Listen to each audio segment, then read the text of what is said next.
کراچی میں سیکورٹی کے مسائل کتنے سنگین؟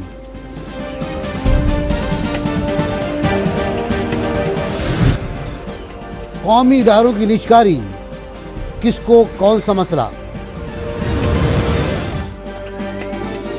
السلام علیکم، میں ہوں ناصر بھائی چغتائی، NBC آن ایئر میں۔ آج ہم بات کریں گے دہشت گردی کے بارے میں، سیکورٹی کے مسائل کے بارے میں، نجکاری کے بارے میں اور منڈلاتے ہوئے خطرات کے حوالے سے۔ آج کی جو خبر ہے وہ یہ ہے، پہلی خبر کہ شیخ رشید صاحب کو، جو MLA بھی ہیں، دیرینہ سیاسی کارکن اور رہنما ہیں اور اپنی ذات میں خود انجمن ہیں، بھی دھمکی ملی ہے، ٹیلی فون آیا ہے اور ان کو تھریٹ ملی ہے اور تھریٹ کا انہوں نے اطلاع کر دی ہے اسپیکر کو۔ اسپیکر نے ان سے بات بھی کی ہے۔ لال حویلی کے آس پاس کیا صورتحال ہے، وہ خود کیا سوچتے ہیں، ہم چلتے ہیں سیدھے اسلام آباد پنڈی شیخ رشید صاحب کے پاس۔ شیخ صاحب السلام علیکم۔ وعلیکم السلام۔ شیخ صاحب کیا صورتحال رہی، کیا 2 دن پہلے کا واقعہ ہے؟ ٹیلی فون وغیرہ جو ہے آپ کے پاس؟ دیکھیے، ٹیلی فون تو آپ کو پتا پاکستان میں اس قسم کی پینیٹریشن ہے کہ وہ سارا میڈیا کو لوگ خود واچ کرتے ہیں۔ ٹیلی فون تو میں اس پہ نہیں جانا چاہوں گا، لیکن آج ایڈمنسٹریشن نے لوکلی مجھ سے رابطہ کیا ہے اور انہوں نے کہا کہ بھی اس قسم کی خبریں ہیں تو آپ احتیاط کریں۔ اور وہ ٹی وی وغیرہ پر دیکھ کر اسپیکر صاحب نے مجھے فون کیا، انہوں نے کہا آپ لال حویلی سے اسلام آباد آ رہے ہیں ہاسٹل وغیرہ۔ میں نے کہا نہیں، اللہ بہتر کرے گا۔ پہلے بھی 2-3-4 مرتبہ مجھ پہ حملے ہوئے ہیں، اللہ نے بہتری کی ہے جی۔ باقی یہ تو اب آپ کو پتا ہے اس پاکستان میں روز کا ایک معمول بن گیا ہے اور یہاں زندہ رہنا تو حوصلے سے ہی رہنا ہوگا۔ اور حالات جو ہیں ظاہر ہے اب پینیٹریشن اتنی بڑھ چکی ہے کہ ان سارے خدشات اور رسک کے درمیان ہی رہنا ہوگا۔ ہمیں کیا، ہر پاکستانی رہ رہا ہے۔ جی بالکل شیخ صاحب، بالکل صحیح کہا آپ نے کہ ہر پاکستانی خوف کے ایک ماحول میں ہے، ایک اس کو انسیکیور ہونے کا احساس ہے، انسرٹنٹی کا احساس ہے۔ اس ماحول سے نکلنے کے لیے کیا کیا جائے شیخ صاحب، آپ بھی کوئی رائے دیں؟ دیکھیں جی، ماحول تو اتنا خراب ہو گیا کہ اب 3-4 دفعہ جو ہم پہ حملے ہوئے ہیں، جو لوگ پکڑے جاتے ہیں، 3-4 دوست 5 دوست شہید بھی ہوئے ہیں، اس پہ شہادت بھی کوئی نہیں دیتا عدالتوں میں۔ پورا معاشرہ عجیب انحطاط کا شکار ہو چکا ہے، انتشار کا، خلفشار کا۔ حکومت میں بھی کیا بلیم کیا جا سکتا ہے؟ دیکھیں، جب کورٹس میں جو لوگ، ایک جو حملے میں مجھ پہ لوگ تھے، وہ کورٹس میں گئے، کسی نے شہادت ہی نہیں دی ان کے خلاف۔ تو ملک میں ان کی پینیٹریشن اتنی زیادہ ہو چکی ہے کہ KPK سے وہ سارے علاقوں میں آ چکے ہیں۔ میں آج بھی سمجھتا ہوں کہ ساری پولیٹیکل پارٹیز کا اسٹینڈ ہے کہ بات چیت کی جائے، لیکن کس سے کی جائے، کون کرے گا، کب کرے گا؟ جب آگ پھیل جائے گی اور بڑھتے بڑھتے بہت بڑھ جائے گی۔ اور یہ ساری سیاسی پارٹیاں جنہوں نے APC میں یہ فیصلہ کیا تھا، آج بھی میں سمجھتا ہوں کہ جس سے ساری سیاسی پارٹیوں نے، وہ مجھے اس میں انہوں نے نہیں بلایا، لیکن سب کا اتفاق رائے تھا۔ لیکن وہ اتفاق رائے کی میٹنگ ہوئے بھی آج اتنا عرصہ ہو گیا، 3-4 میٹنگ ہو چکی ہیں۔ اب تو ان میں سے بہت سی پارٹیاں کہہ رہی ہیں دوبارہ ریویو کریں، اب ہمیں مذاکرات میں نہیں جانا چاہیے۔ کل میرے پروگرام میں 3 پارٹیوں نے یہ بات کی ہے کہ اب اس کو ریویو کرنا چاہیے، مینڈیٹ کو۔ لیکن ریویو کرنے کے لیے بھی ٹھیک ہے، ریویو کرے گا کون؟ خود حکمران اور حکمرانوں کی اولاد جو ہے شدید خطرات میں ہے۔ 2 پرائم منسٹر دیکھیں، ایک پرائم منسٹر کا بیٹا ان کے پاس ہے، ایک گورنر کا بیٹا ان کے پاس ہے۔ پنجاب میں 12,439 کیس ہیں صرف کڈنیپنگ کے، اور یہ 11 مہینوں میں ہے۔ اور 11 مہینوں میں اگر اغوا کے کیس کتنے ہیں، 12,439، یہ کئی قسم کے بھی ہوں۔ اصل مسئلہ جی قانون کا، قانون حرکت میں نہیں ہے، اور بعض جگہوں پہ علاقوں میں مشہور ہے، کسی جگہ ممنون ہے۔ عوام پس رہے ہیں، اور عوام پسنے کے لیے حل تو حکومت نہیں سوچنا ہے۔ اور وہ جو APC ہوئی تھی اس کا بھی ابھی تک کوئی نتیجہ نہیں نکلا۔ اس سے پہلے بھی 2 APCs اس میں تو میں شامل ہوا تھا پیپلز پارٹی کے وقت، اس کا بھی کوئی نتیجہ نہیں نکلا۔ اچھا، انہوں نے کوئی آپ کو لال حویلی کے ارد گرد کوئی سیکورٹی میں اضافہ کیا ہے؟ لیکن لال حویلی میں انہوں نے تو دی ہوئی ہے جی، اب میں لال حویلی کیسے چھوڑ سکتا ہوں؟ دیکھیں، اب میرا سب کچھ وہیں پہ ہے۔ اب لوگوں نے مجھے اسلام آباد کے لیے ووٹ تو نہیں دیے، وہاں گیس نہیں ہے تو میں وہیں ہوں، اگر بجلی نہیں ہے وہیں، پانی نہیں ہے تو وہیں۔ اگر میں وہاں نہ ہوتا تو یہ سارا راولپنڈی شیعہ سنی فساد کی آگ میں جل چکا ہوتا۔ بڑا مسئلہ یہی ہے کہ میں نے ایک 3 بجے پریس کانفرنس کر کے قوم کو حقیقت بتائی۔ یہ میرا فرض ہے کہ میں قوم کو حقیقت بتاؤں۔ کہ اتنے لوگ جہاں بات ہوئے ہیں اور باقی سب باتیں غلط ہیں، اور اس ملک میں ایک ایسی فضا بن گئی ہے کہ لوگوں کی خواہش پر خبر دینی، میں سمجھتا ہوں یہ تو بہت بڑا ظلم ہے. سچائی پہ خبر دینی پڑے گی اور دینی چاہیے. اس کی سزا آپ کو جو ملے اللہ جزا ضرور دے گا. بہت شکریہ آپ کا شیخ صاحب ہمارے ساتھ رہنے کا، اور انشاءاللہ اللہ تعالیٰ آپ کو محفوظ رکھے. میں اس سے پہلے کہ بریک لوں، میں آپ کو یہ ایک بڑی خبر ہے بتا دوں کہ جس شخص نے چودھری اسلم پر خودکش حملہ کیا تھا اس کے نام کا پتہ چل گیا ہے، اور اس کا نام نعیم اللہ بتایا گیا ہے. بتایا جاتا ہے کہ موقع سے جو انگلیوں کے جو نشانات ملے، فنگرز ملی ہیں، ان کے نشانات سے پتہ چلا ہے کہ اس کا نام نعیم اللہ ہے. صبح چودھری نثار نے کہا تھا بغیر کسی تبصرے کے کہ ان کو اطلاع مل گئی ہے کہ کس نے یہ واردات کی ہے، اور وہ اس کی اطلاع سندھ حکومت کو فراہم کر رہے ہیں. بریک لوں گا اور بریک کے بعد سیکورٹی کی صورتحال پر بات چیت کروں گا.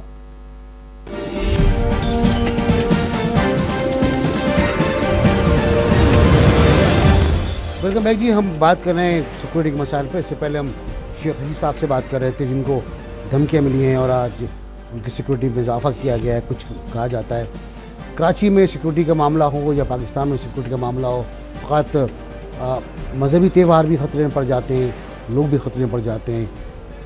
اسلم چودھری کی شہادت سے اندازہ ہوتا ہے کہ کلدم تنظیم میں اپنے اس بیان پر قائم ہیں کہ وہ پبلک مقامات کے بجائے اب عمال سلطنت کو، سرکاری ملازمین کو، سرکاری اہلکاروں کو نشانہ بنائیں گی. لیکن ساتھ ہی ساتھ ایسی اطلاعات مل رہی ہیں کہ کچھ ایسے لوگوں کو بھی دھمکیاں مل رہی ہیں جو سیاستداں ہیں اور جو ان کا تعلق حکومت سے نہیں. ان میں شیخ رشید صاحب کا نام بھی سر فہرست ہے. آج چودھری صاحب کی تدفین کر دی گئی، آج ان کو سپرد خاک کر دیا گیا، اور ان کے اس نماز جنازہ میں اور اس جلوس جنازہ میں کچھ مناظر تھے، کچھ سلامیاں تھیں، کچھ اشک تھے، کچھ آنسو تھے، اور کچھ محبتیں تھیں جو لوگ نچھاور کر رہے تھے ایک دوسرے کے اوپر. بتایا جاتا ہے کہ پاکستان میں کوئی ایسا سیاستداں نہیں ہے جس نے واقعے کی مذمت نہیں کی ہو، حتیٰ کہ جماعت اسلامی نے بھی اس کی مذمت کی ہے. پاکستان کے صدر نے، پاکستان کے وزیر اعظم نے، پاکستان کی مسلح افواج کے سربراہ نے، سب سے بڑی پارٹی پاکستان پیپلز پارٹی کے رہنما آصف علی زرداری صاحب نے، MKM کے قائد الطاف حسین صاحب نے، بلاول زرداری صاحب نے، حتیٰ کہ تمام لوگوں نے، ANP نے، شاہد سید صاحب نے، سب نے اس کی مذمت کی اور دھڑلے کے ساتھ مذمت کی. اور اس سے اندازہ یہ ہوتا ہے، کل ہم نے جو پروگرام کیا اس میں اندازہ یہ ہو رہا تھا کہ لوگ اب تنگ آ چکے ہیں اور کہہ چکے ہیں کہ بس حد ہو گئی ہے، ہاتھ کو روکا جائے. میں اسی موضوع پر بات کروں گا. میرے ساتھ موجود رہیں گے اسٹوڈیوز میں جناب احمد چنائے صاحب، چیف آف CPLC، اور میرے ساتھ میرے مہمان ہوں گے جناب تاج حیدر صاحب، ممتاز رہنما دانشور پاکستان پیپلز پارٹی، اور جناب سینیٹر شاہد سید صاحب، ممتاز رہنما پاکستان عوامی پارٹی. میں جو خوش آمدید کرتا ہوں. سب سے پہلے میں پوچھوں گا جناب احمد چنائے صاحب سے کہ کراچی کی سیکورٹی کا اب مسئلہ کیا ہے؟ بسم اللہ الرحمن الرحیم. دیکھیں، کراچی میں جو حالات ہیں وہ کسی سے ڈھکے چھپے نہیں ہیں، اور انہی حالات کی بنا پر صدر پرائم منسٹر پاکستان نے جو ہے وہ اس میں انٹرونشن کیا. 4 سپٹمبر کو وہ کراچی تشریف لاتے ہیں، اور تمام سٹیک ہولڈرز سے جو ہے وہ ان کی بڑی تفصیلی میٹنگ ہوتی ہے، جس میں تمام تر لا انفورسمنٹ ایجنسیز، تمام مینجمنٹ کے لوگ، ایڈمنسٹریشن کے لوگ، اور سب سے بڑھ کر تمام پولیٹیکل پارٹیز کے لوگ بھی اس میں شامل تھے. اور تمام کراس سیکشن آف سوسائٹی کے لوگوں نے انکلوڈنگ دی پولیٹیکل پارٹیز اس بات کا اعادہ کیا کہ جی ہم مل کر جو ہے وہ ان جرائم کا خاتمہ کریں گے، خواہ وہ دہشت گردی ہو، خواہ وہ ملک کے اندر سے ہو، خواہ ملک کے باہر سے ہو. اور اسی پر عمل پیرا ہونے کے لیے ایک باقاعدہ آپریشن کا آغاز کیا گیا. DG رینجر صاحب کو مینڈیٹ بھی دیا گیا، اور تمام تر آرگنز کو جو ہے وہ اپنے ساتھ ملایا گیا. گرفتاریاں بے تحاشا ہوئیں، لوگ پکڑے گئے، سب کچھ ہوا. لیکن ایک وہ ویو، اور اسلم چودھری کے قتل کے بعد تو اندازہ یہ ہوتا ہے کہ وہ بھی محفوظ نہیں جو محافظ ہیں. دیکھیں، ظاہر ہے ایک تھریٹ پرسیپشن تو ہر ایک کو ہے، چاہے وہ پاکستان کا کوئی بھی شہری ہو، اور بالخصوص کراچی.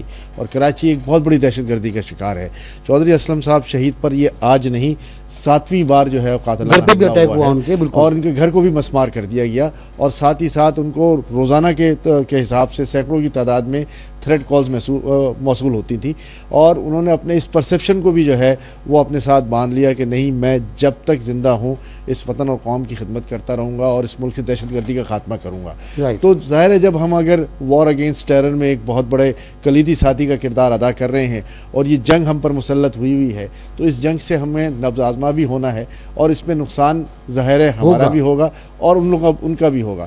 لیکن میں سمجھتا ہوں کہ یہ ایک بڑی ہیڈ وے ہے کہ کراچی سے ہی ملیٹنٹ آرگنائزیشن کے بہت سارے لیڈنگ جو سرکردہ رہنما تھے ان کو گرفتار کیا گیا، ان کے ساتھ انکاؤنٹرز بھی ہوئے، آج بھی یہ ہوا۔ یہ سارا سلسلہ جو ہے وہ جاری ہے، اور ہم اس جنگ میں جو ہے وہ مسلسل مصروف عمل ہیں۔ جناب تاجر صاحب، آپ نے سنا احمد چنائے صاحب کو ٹیکنیکل اور پروفیشنل ان کی بات ہے، آپ کیا سمجھتے ہیں ایز اسکالر، پولیٹیکل ورکر اور پولیٹیکل لیڈر کے؟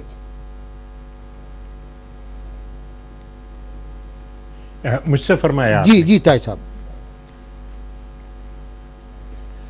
دیکھیے، یہ پوری قوم کا اتفاق رائے ہے اس پہ، اور جو کہ ہماری بہت بڑی طاقت ہے کہ پوری قوم اس دہشت گردی کا خاتمہ چاہتی ہے۔ سوال یہ ہے کہ کیا انتظامات کیے جائیں۔ انفرادی دلیری کے آپ کو بے شمار واقعات ملتے ہیں، جس طریقے سے وہاں ہنگو کے اندر ایک بچے نے دلیری دکھا کے اعتزاز اور مقابلہ کیا، یا ہمارے چودھری اسلم صاحب جو کہ مسلسل مقابلہ کرتے رہے دہشت گردی کا اور شہید ہوئے، یہ تمام چیزیں اپنی جگہ، لیکن ہمیں دیکھنا یہ ہے کہ آخر کہاں کمزوری ہو رہی ہے اور کس جگہ ہمیں زیادہ کوشش کرنے کی ضرورت ہے۔ میں سمجھتا ہوں پہلی چیز یہ ہے کہ ایک اداروں کے درمیان ہم آہنگی ہونی چاہیے، اور چاروں صوبائی حکومتوں اور مرکزی حکومت کے درمیان ایک ایسا نظام ہونا چاہیے کہ جس میں آن لائن انفارمیشن جو ہے وہ آپ ایک سے دوسری طرف بھیج سکیں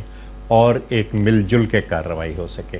ہم نے پاکستان پیپلز پارٹی کے مینیفیسٹو میں یہ بات رکھی تھی کہ وزیر اعظم سیکریٹریٹ کے اندر یہ سیل قائم کیا جائے گا جو براہ راست وزیر اعظم کی نگرانی کے اندر کام کرے گا، اور دہشت گردی کے خلاف چاروں صوبوں کے اندر یہ سیل کارروائیاں کرے گا۔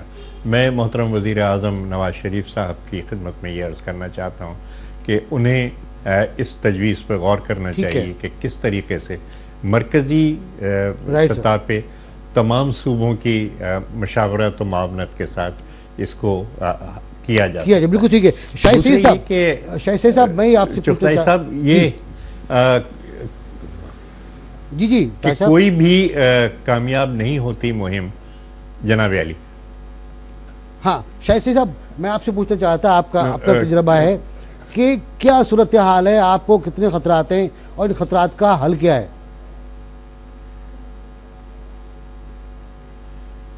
دیکھیے، خطرات تو ہوتے ہیں، اور ظاہر ہے کہ ہم نے ضیاء الحق کا زمانہ دیکھا ہے، یہ تمام چیزیں دیکھی ہیں، یہ خطرات ہوتے ہیں، اور لیکن اس میں حکمت عملی کیا بنائی جائے۔ بڑی چیز یہ ہے کہ ہم نے آج تک کوئی ایسی چیز کامیاب ہوتے نہیں دیکھی کہ جس میں عوام کی شراکت عملی طور پہ نہ ہو۔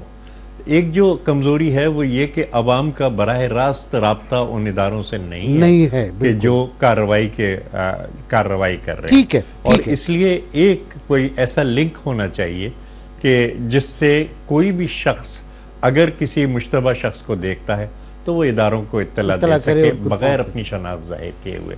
میں سمجھتا ہوں کہ یہ ضروری ہے۔ مجھے جانا ہے جناب شاہد سعید صاحب کی طرف۔ جی شاہد سعید صاحب، آپ بتائیے گا کہ آپ کے نزدیک خطرات کا حل کیا ہے؟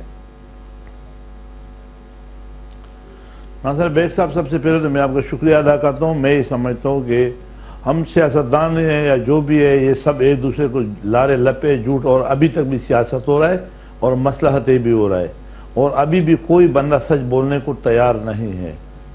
دنیا میں جہاں بھی بیماری ہے، جیسے پولیو کی بیماری ہے، چیچک کی مریض تھی، اب مرض ہے وہ ختم ہو گیا۔ اس کی وجہ یہ تھی کہ انہوں نے مرض کا علاج تو ایک سائڈ پہ، لیکن اس تشخیص کرنا پڑا ہے کہ یہ مرض بنتا کیوں اور ہوتا کیوں ہے۔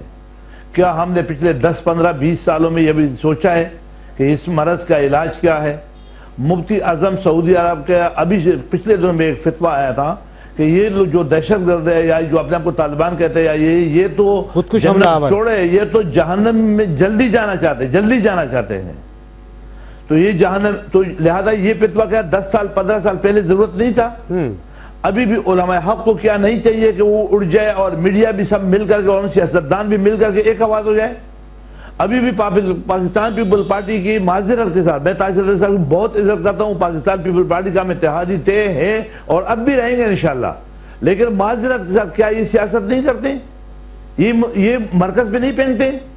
میں نواز شریف کو بتانا چاہتا ہوں، مسلمین نون کو بتانا چاہتا ہوں کہ کیا وہ سیاست نہیں کر رہے ابھی تک کہ میں نے صبح کا کیپٹن بنا دیا وزیر اعلیٰ کو؟ یہ سب ابھی بھی سکورنگ ہو رہی ہے، ابھی بھی ان کو نہ کوئی انسانیت سے محبت ہے، نہ ان کو مسلمان سے محبت ہے، نہ ان کو پاکستان سے محبت ہے، اور ہم جو بولتے ہیں کہ ساری پارٹیاں ایک پچ پہ ہے۔ کیا منور حسن صاحب کا وہ بیان آپ بھول گئے کہ اس نے بولا کہ حکیم اللہ شہید ہے اور جو میرے فوج کا جنرل ہے اس کے بارے میں دیکھا جائے گا؟ ہم کیوں ایسی باتیں کر رہے ہیں؟ دیکھو کچھ پارٹیوں نے ملیٹنٹ ونگ رکھا ہے، لیکن ملیٹنٹ ونگ نے سیاسی ونگیں بھی رکھی ہے۔ جب تک ہم پارلیمنٹ میں بیٹھ کے جب بھی ANP اٹھ کے بات کرے گی تو JUI جماعت اسلامی یا JUI یا دوسرے جو حکیم اللہ مسعود کے پیور کے لوگ تھے جن نے الیکشن سے 2 مہینہ پہلے ہمارے خان صاحب نے کہا تھا کہ ہم سمجھتے کہ ہمارے ریفری ہوگا فخر الدین بھائی، لیکن افسوس کہ فخر الدین نہیں، حکیم اللہ ہی فخر بریک لینا ہے۔ سید صاحب مجھے بریک لینا ہے، یہ بریک بہت ضروری ہے، اس کے بعد میں آؤں گا اور شروع کروں گا۔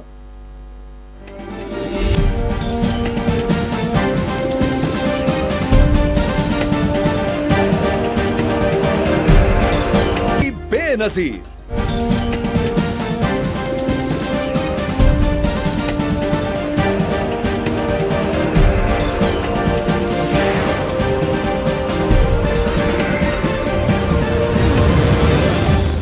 جی ویلکم بیک جی۔ سید صاحب میرا سوال چھوٹا سوال ہے، چھوٹا جواب دیجیے گا، کیا آپ سمجھتے ہیں کہ قانون پر مکمل عمل درآمد سے یہ مسئلہ حل ہو سکتا ہے؟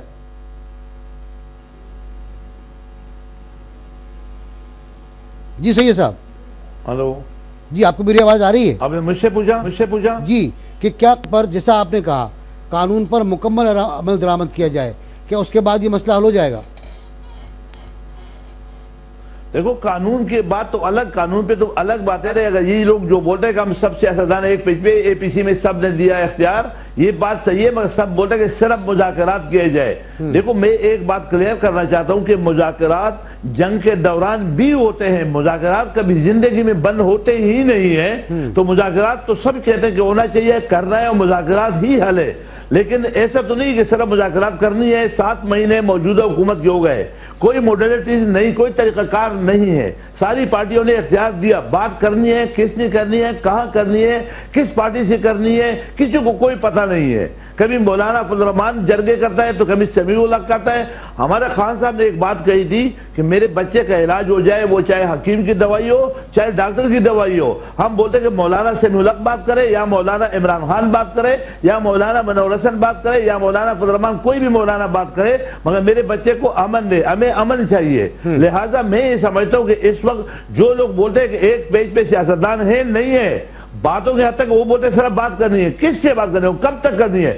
آپ حکومت کو چاہیے کہ ایک لکیر کھینچ کے دے کہ پاکستان کے آئین میں کے قانون کے رہتے ہوئے اس تاریخ کو، اس وقت سے پہلے یہ ہمارے نمبر ہے، یہ ہماری سرکاری کوئی کمیٹی کوئی بندہ اس سے لے رکھ جائے، جو طالبان کا بندہ ہے، جو ٹیررسٹ کا بندہ ہے، جو بھی پاکستانی ہے، غیر پاکستانی نہیں، وہ بات کرنا چاہتے ہیں، ان کو اگر ہم سے شکایت ہے، ان کو کوئی تکلیف ہے، ان کے ساتھ زیادتی ہوئی ہے تو وہ آ کے اس پہ بات کریں اور ہم اس کو سنیں گے اور ہم اس کے مسائل کو حل کریں گے اگر وہ قانون اور آئین کے اندر ہے، لیکن طریقہ کار نہیں ہے۔ صرف یہ 5 سالہ فارمولہ استعمال ہو رہے کہ 5 سال ایک حکومت کرے، 5 سال دوسرا کرے، لوگ مرتے رہے۔ آج صبح بھی ہمارے ایک معمولی عہدیدار کے گھر کے اوپر بم پھینکا گیا، 1 ہفتہ پہلے بھی یہاں پہ ہمارے عہدیدار کے گھر پہ اٹیک ہوا، بم پھینکے، اس میں 2 پولیس والے شہید ہوئے۔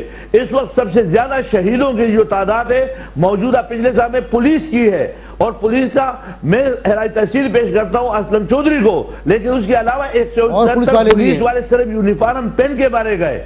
لہٰذا اگر یونیفارم پہن کے قصور ہے تو آپ کے پولیس کی مورال تباہی کی طرف جا رہا ہے۔ لہٰذا پاکستان آرمی جو ہے صرف سوات اور پختونخوا کے لیے نہیں ہے. پاکستان کی آرمی جب سوات اور منیر میں حکومت کی مرضی سے آئی تھی، اسی طریقے سے سوات اور منیر کی طرح سندھ حکومت کی مرضی سے پیپل پارٹی کی حکومت کو خراب نہ کرے، پاکستان پارٹی حکومت کرتی رہے، لیکن فوج آ کے کراچی کو دیکھے اور اس مسئلے کو حل کرے اور ہمیں مارے نہیں. اگر ہماری کریڈیبلٹی خراب ہے تو عوام ہمیں ووٹ نہ دے، ہمیں مارے تو نہیں.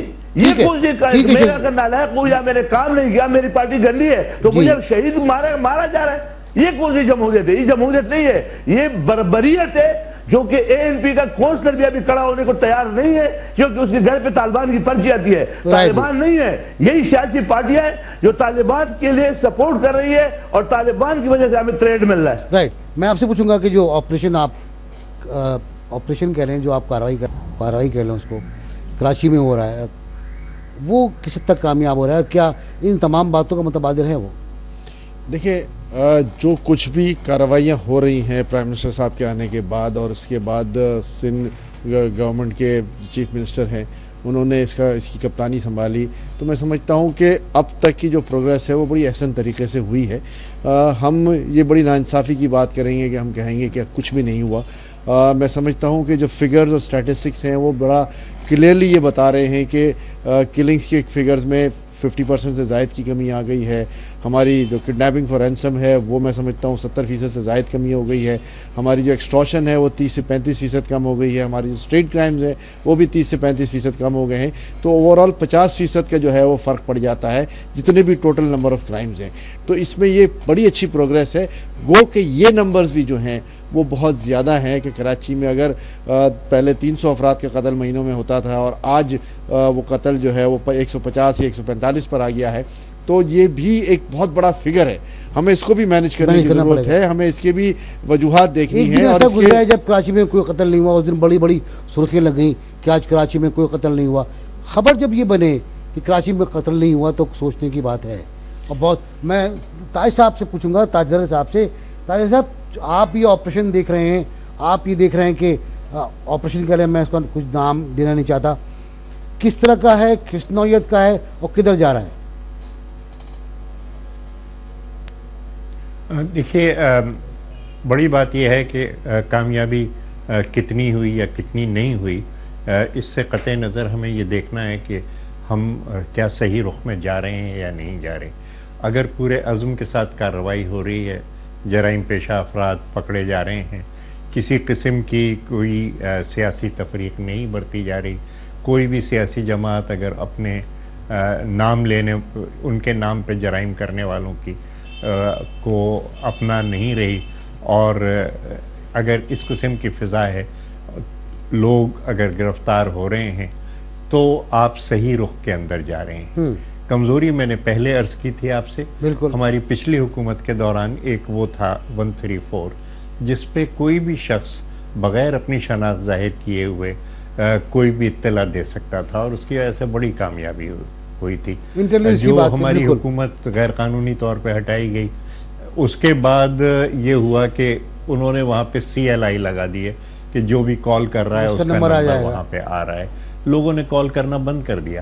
تو ہمیں کوئی نہ کوئی ایسا نظام رکھنا ہے کہ جس میں عوام کا اور تاجر صاحب یہ بتائیے گا کہ شاہی سید صاحب یہ کہہ رہے ہیں کہ پولیٹیکل پارٹیز ایک پیج پر نہیں ہیں. کیا آپ کیا سمجھتے ہیں کہ کیا تمام پولیٹیکل پارٹیز ایک صفحے پر ہیں، ایک موقف پر ہیں؟ دیکھیے، ایک پس منظر ہے. شاہی سید صاحب نے مذاکرات کی بھی بات کی کہ جناب مذاکرات مستقل ہونے، مذاکرات جو دائیں بازو کی سیاسی جماعت ہیں ان سے تو ہمیشہ ہو رہے تھے.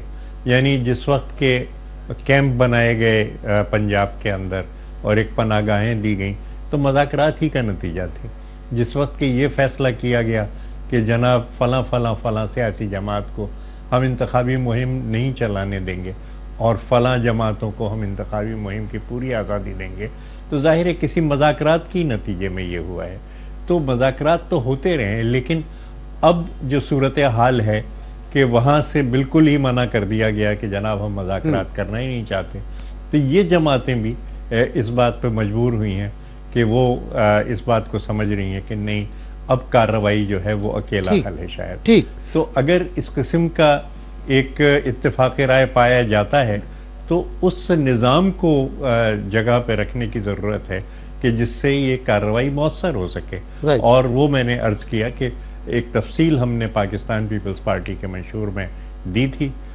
وزیر اعظم اگر اس کو دیکھنا چاہیں اور اس میں کوئی ترمیم تنسیخ اضافہ کرنا چاہیں تو وہ ایک بنیاد بن سکتی ہے مؤثر کارروائی. رائٹ جی. شاہد سید صاحب میرا سوال آپ سے اسی بنیاد کے اوپر ہوگا کہ مذاکرات کی مخالفت ہو رہی ہے بقول تاج صاحب کے.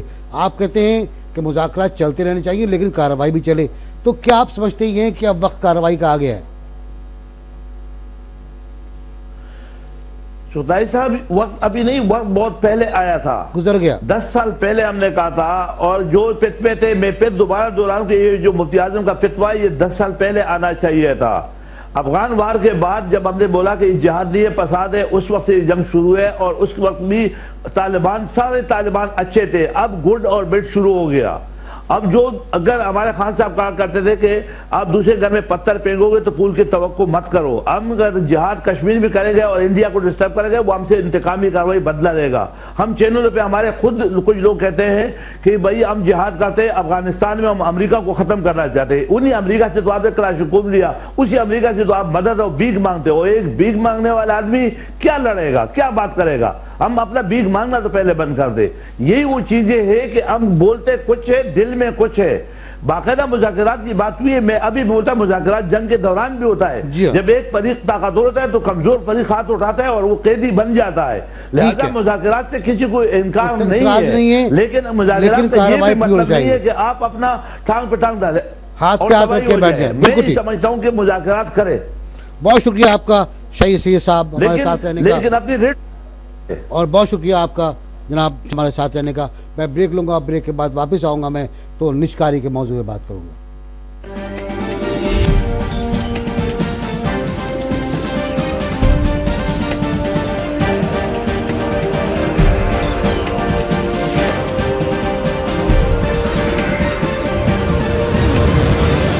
جی ہم واپس آئے ہیں اکنامی کی طرف, اور کہا جاتا ہے کہ اس وقت صورتحال ذرا سنگین یوں ہے کہ حکومت نے نجکاری کا فیصلہ کیا ہے اور IMF سے 6.64 ارب ڈالرز کا قرضہ ہی شرط پہ حاصل کیا گیا غالباً کہ نجکاری کا عمل آگے بڑھایا جائے گا اور حکومت قومی اداروں کی نجکاریت تشکیل نو سے متعلق اصلاحات لے کر آئے گی. ہم نے گزشتہ دنوں بات کی تھی وزیر نجکاری سے اس بارے میں, اور انہوں نے خاصا پلیڈ کیا تھا کہ نجکاری کے بغیر مسئلہ حل نہیں ہو سکتا, اور اگر نجکاری نہیں ہوگی تو تقریباً 500 بلین روپے یہ ادارے کھاتے رہیں گے اور یہ عوام کے پاس نہیں جا پائیں گے, یہ پیسے عوام کو فائدہ نہیں پہنچا پائیں گے. میں آپ کو پہلے سناؤں گا جناب محمد زبیر نے, وزیر نجکاری نے ہم سے کیا کہا تھا, اور اس کے بعد بات کروں میں تاج صاحب سے کہ کیا موقف ہے سیاسی پارٹیوں کا. حکومت کا یہ کام نہیں ہے, اور ہم نے پچھلے 40 سال میں دیکھ لیا کہ حکومت چاہے جتنی بھی کوشش کر رہے باوجود ان کوششوں کے, اور وہ ادارے جن کو سن 90 کی دہائی میں پرائیویٹائز کیا گیا تھا, MCB, الائٹ بینک, حبیب بینک یا UBL وغیرہ, آج ان کی حالت دیکھیں وہ کتنا کنٹریبیوٹ کر رہے ہیں نیشنل ایکسچیکر کو. اور یہ جو ادارے ہیں جو ابھی حکومت کی تحویل میں 500 بلین روپے حکومت سالانہ ان پر خرچ کرتی ہے, تو اچھا ہوگا کہ وہ 500 بلین عوام کی بہبود کے لیے خرچ کیے جائیں.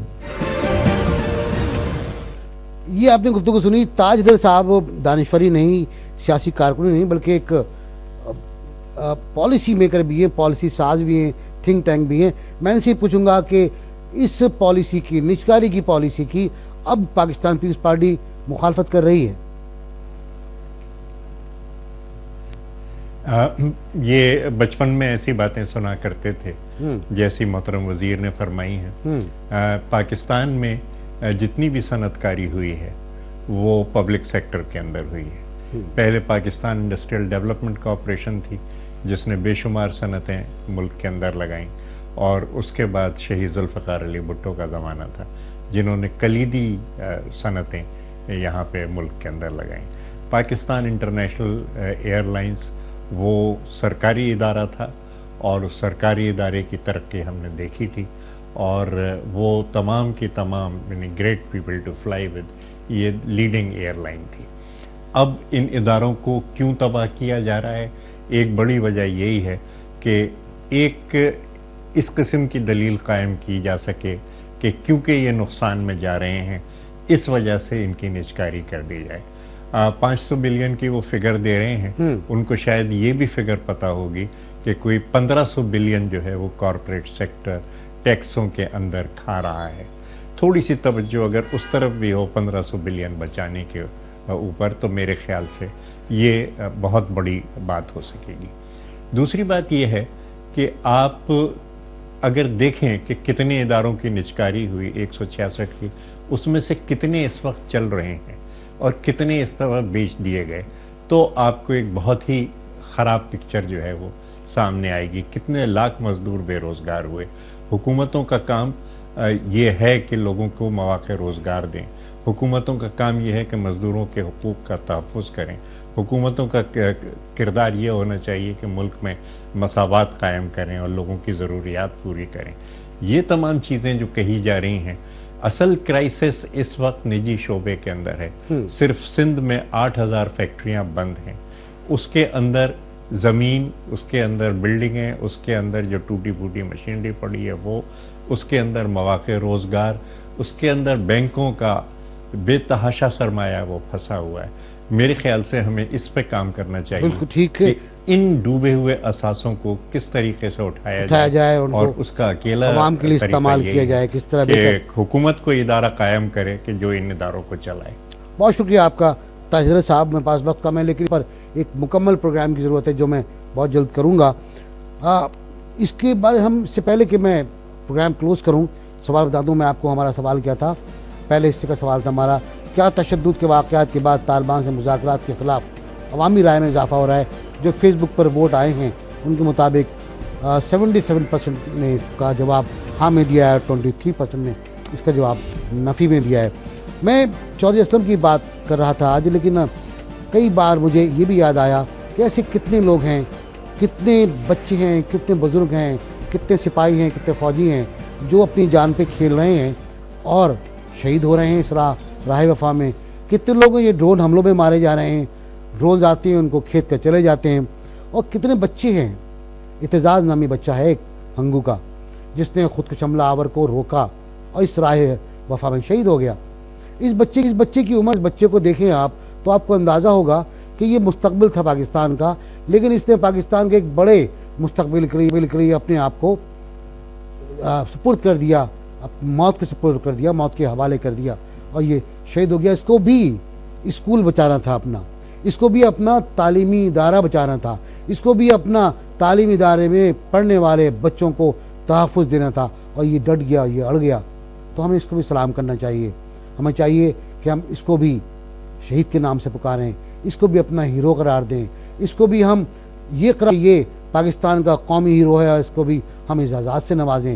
ہم ہنگو کو سلام کریں، ہم اس کے گھر والوں کو سلام کریں اور ہم سلام کریں ان لوگوں کو جو ڈٹ جاتے ہیں، ان لوگوں کے سامنے جو تعلیم کے خلاف کام کرتے ہیں، جو تعلیم دشمن ہیں، جو تعلیمی اداروں کو تباہ کرتے ہیں اور جو ہماری آنے والی نسل کو برباد کر رہے ہیں.